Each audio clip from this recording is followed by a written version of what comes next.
刘培元的英文教室啊，经典演说篇第135集，我们来回顾一下第44到46集啊。因为我一个人做啊，所以有时候这些集数啊，可能有时候有点误差，但是以标题为准啊。标题如果错，我会随时改啊。这里面的已经录音好啊，就没办法改了啊。我们在回顾印度甘地啊，印度国父啊，甘地的非暴力演说 The Doctrine of the Sword。请大家分别订阅我的15个 YouTube 频道，因为我有15个，不是只有一个啊，请大家配合一下啊，15个都订阅。我们来念一下啊，我们来回顾，意思不讲了，因为之前都讲过，所以你之前没看过或忘记了啊，你需要的话，你再回去看一看。我们一个句子黑字啊，一个句子红句，这样比较好区分。那绿色字是动词啊，有时候一个，有时候2、3个都有可能啊。In the stage of the root of brute force,It is almost impossible for anyone to believe that anyone else could possibly reject the law of final supremacy of brute force. And so I receive anonymous letters advising me that I must not interfere with the progress of non-cooperation, even though popular violence may break out. Others come to me and assuming that secretly I must be plotting violence.Inquired when the happy moment for declaring open violence to arrive. They assure me that the English never yield to anything but violence, secret or open. Yet that others I am informed to believe that I am the most rascally person living in India because I never give out my real intention.And that they have not a shadow of a doubt that I believe in violence just as much as most people do. Such men hold that the doctrine of sword is on the majority of mankind, and that success of non-cooperation depends principally on the absence of violence during the pendency, and as my views in this matter affect the conduct of a large number of people, I'm anxious to state them as clearly as possible.I do believe that where there is only a choice between cowardice and violence, I would advise violence. That's when my eldest son asked me what I should have done. Had it been present when I was almost fatally assaulted in 1908, whether he should have run away and seen me killed, or whether he should have used his physical force, which he could and wanted to use, and defended me.I told him that it was his duty to defend me even by using violence. Hence, it was that I took part in the Boer War, the so-called Zulu Rebellion, and late war. Hence, also do I advocate the training in arms for those who believe in the method of violence. I would rather have India resort to arms in order to defend her honor than that she could in a cowardly manner become or remain a helpless witness to her own dishonor. But I believe that non-violence is infinitely superior to violence. Forgiveness is more manly than punishment. Forgiveness adorns a soldier. But abstinence is forgiveness only when there is the power to punish. It is meaningless when it pretends to proceed from a helpless creature. A mouse hardly forgives cat when it allows itself to be torn to pieces by her.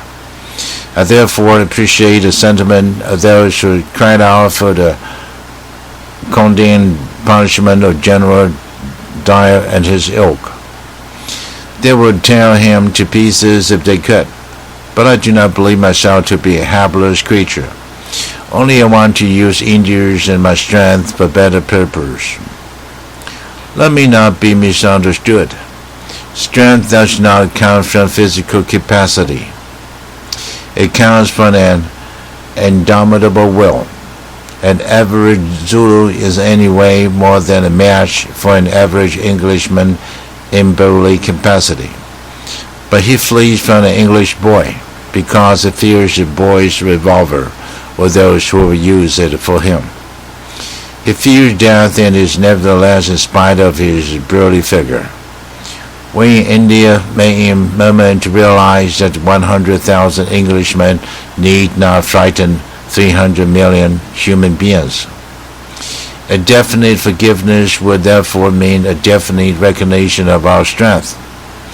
With enlightened forgiveness must come mighty way of strength in us, which will make it possible for Diane and Frank Johnson to heap a frown upon India's devoted head.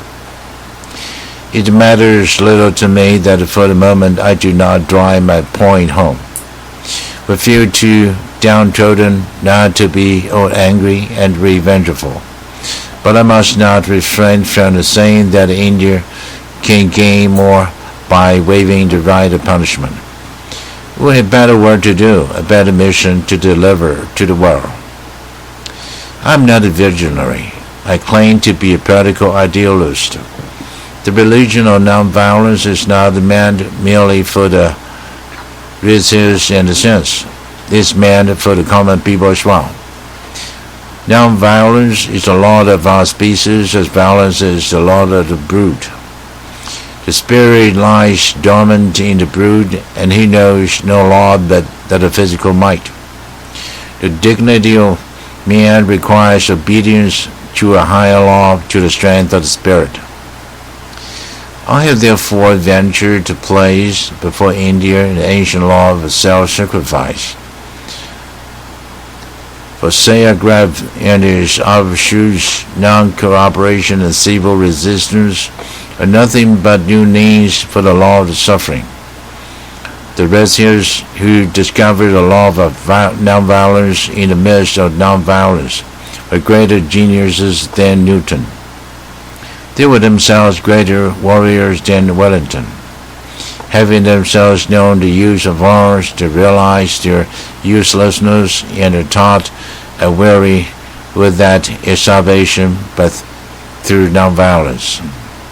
Nonviolence in its dynamic condition means conscious suffering. It does not mean meek submission to the will of the evildoer, but it means the putting one's whole soul against the will of the tyrant. Working under this law of being, it is possible for a single individual to defy the whole might of an unjust empire to save his honor, his religion, his soul, and lay the foundation for the empire's fall or its regeneration. And so I'm not pleading for India to practice nonviolence because it is weak. I want her to practice nonviolence being conscious of her strength and power. No training in arms is required for realization of her strength. We seem to need it because we seem to think that we are but a lump of flesh. I want India to recognize that she has a soul that cannot perish and that it can rise triumphant above every physical weakness and defy the physical combination of the whole world. What is the meaning of Rama? A mere human being with his host of monkeys, bidding himself against the insolent strength of tin-head raven, surrounded its supposed safety by the raging waters of Osai Lanka. Does it not mean the conquest of physical might by spiritual strength? However, being a practical man, I do not wait till India recognizes the practicability of the spiritual life in the political world.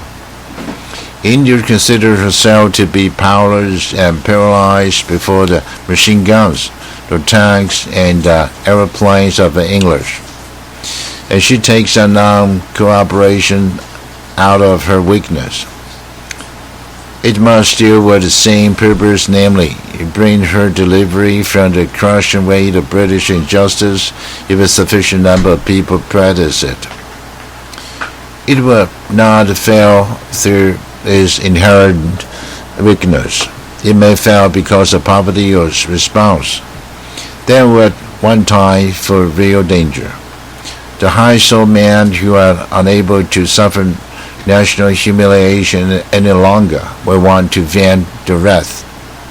They will take to violence. So far as I know, they must perish without delivering themselves or their country from the wrong.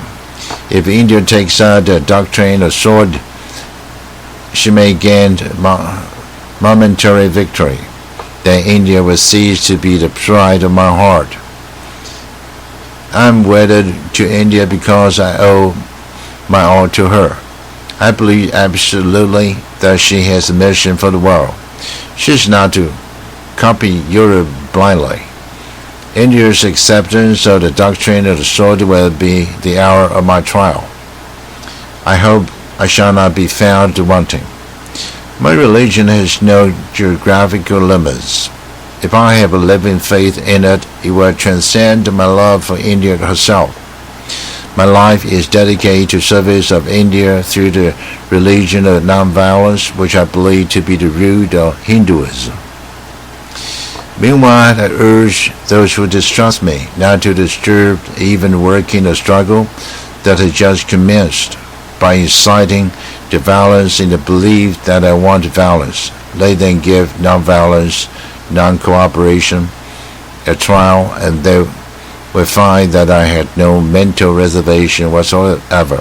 这是回顾到这边，这是很经典的，经典中的经典。但是这个英文，第一个英文还好但也有点难的但它主要的这个哲学它的思想是比较稍微难懂一点目前有15个 YouTube 频道比较精髓的是这12个各有各难度跟实用性所以大家可以根据自己的程度条件去看，先看哪一些东西，因为有15个频道关系，所以大家可以按15次不是只按一次这一期回顾到这里。